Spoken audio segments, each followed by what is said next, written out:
So how do you handle Moochy-In-Laws who are always asking you for money? We'll discuss coming up. Stay tuned.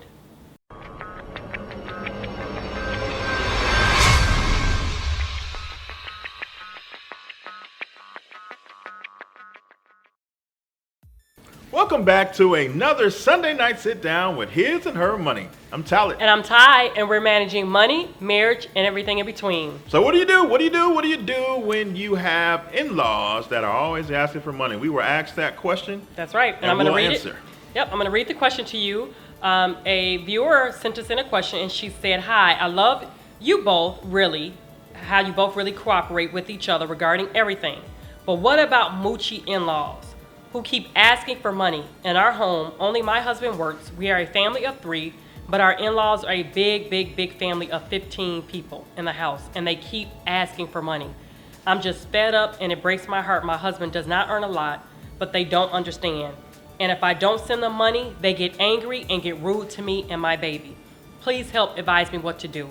We don't have a car, a house of our own. We can't pay our insurance bills, but they don't care." Wow. Well, my heart went out first to this woman here because she was definitely crying out for help, I felt. I didn't get from this comment that she didn't love her in-laws, but she feels like they are becoming a burden to her and her husband. And what it sounds like to me is that they also have their own financial issues themselves. And that's the part that's so frustrating. So we get it. We understand. How do you handle that when you are trying to manage your finances responsibly and manage your money in a responsible way, but it's also very difficult for you to make ends meet? And you have certain things, like she said, they have insurance bills that they can't even pay for, but they don't even have a car or a house. And they're paying and giving their in-laws money. It's becoming a problem. What I also picked up from this email was that she didn't necessarily have a problem with helping them out every so often, but she used the word keep, and she said it long, like with 5 E's, keep asking for money. So it's something that's becoming on a regular. That's a problem.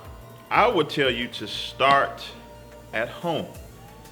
It starts with you and your husband being on the same page. True.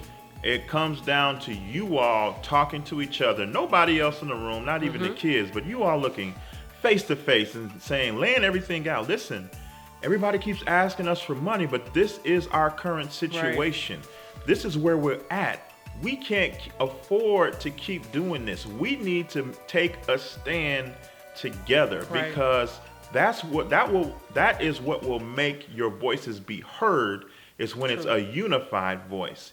You said in your email that they just don't understand. Why don't they understand your financial situation? That leads me to believe that you haven't explained your financial situation, or he hasn't explained, somebody hasn't explained the financial situation and how continuously giving out to them is a detriment to your own household. And maybe you guys have explained it, but you have not held to your stance or your stand. Obviously not, because you keep giving them the money. Right. We put a video out in the beginning of our video days here on YouTube, and so we'll make sure that we link it in the description box on why we don't lend out money anymore. We had a situation early on in our marriage where a family member who we love dearly and still love dearly to this day, that we loaned money to, and it was a lot of money. Did we say how much it was? Thousands. Yeah, thousands.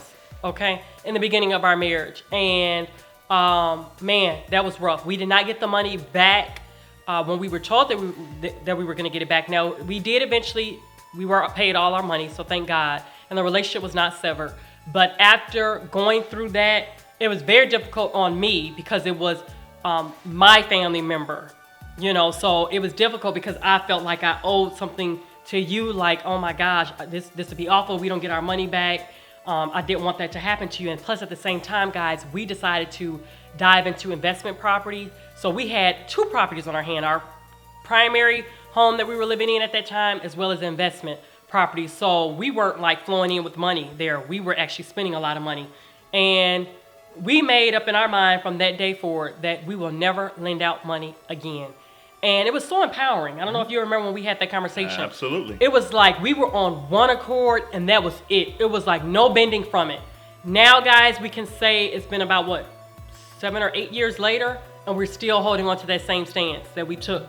And the beautiful thing about it is that everyone who knows us knows where we stand. They know that we don't lend out money. If we have it to give, if you're in need, sure, we don't mind giving. And if we can't give it away, we definitely can't lend it.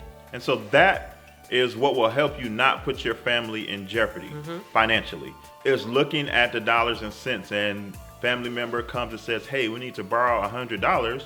You and your husband, you look at the account. Do we have $100 to give? Not loan. Loans are no good. Do you have it to give? Meaning that you can give this and it never comes back. If the answer is yes, and you all are okay with it, then go for it. But if the answer is no, then the answer is no. You have to start to say no. And like Ty just mentioned, now everybody knows that that's our stance. But that didn't happen overnight. We had to be consistent in what we were saying. We had to be consistent in our position. And we both had to have the same message. And over time, now everybody knows where we stand. And trust me, I understand. I get it, because she also mentioned that if she doesn't give the money, that her family members or her in-laws are mean to her and her baby. You know, that has to be difficult. You know, you don't want anybody mad at you.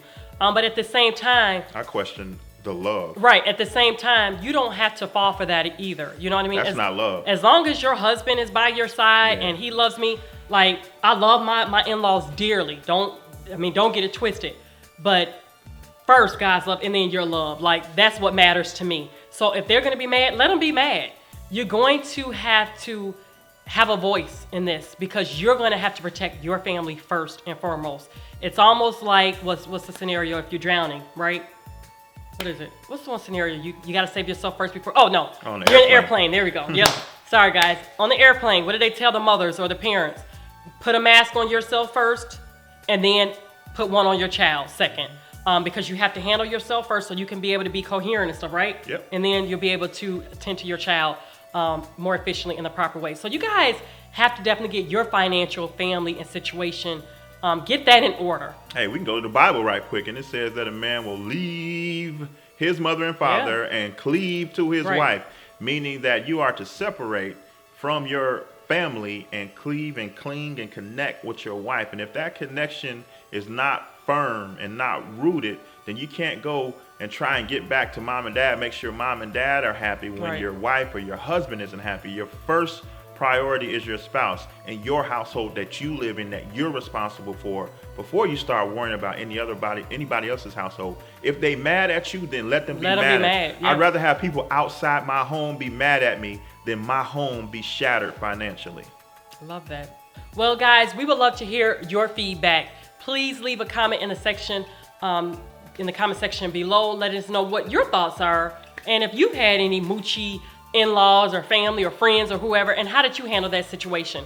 If you guys enjoyed this video, please give it a thumbs up. Don't forget, visit us over at our website at hisandhermoney.com and meet us back here next Sunday night at 7 p.m. Central Standard Time, where you will see the both of us sharing with you. And in the meantime, head over to iTunes or Sticher Radio and check out the His and Her Money Show. We have a great podcast there full of debt-free stories, full of personal finance and marriage advice to keep you inspired on your journey to financial freedom. And don't forget, if you are on Periscope, you can follow us at His and Her Money. We do regular scopes on there talking about finance and marriage, again, to keep you inspired, to keep you headed in the right direction. It's been great, guys, but until next time, bye. Peace.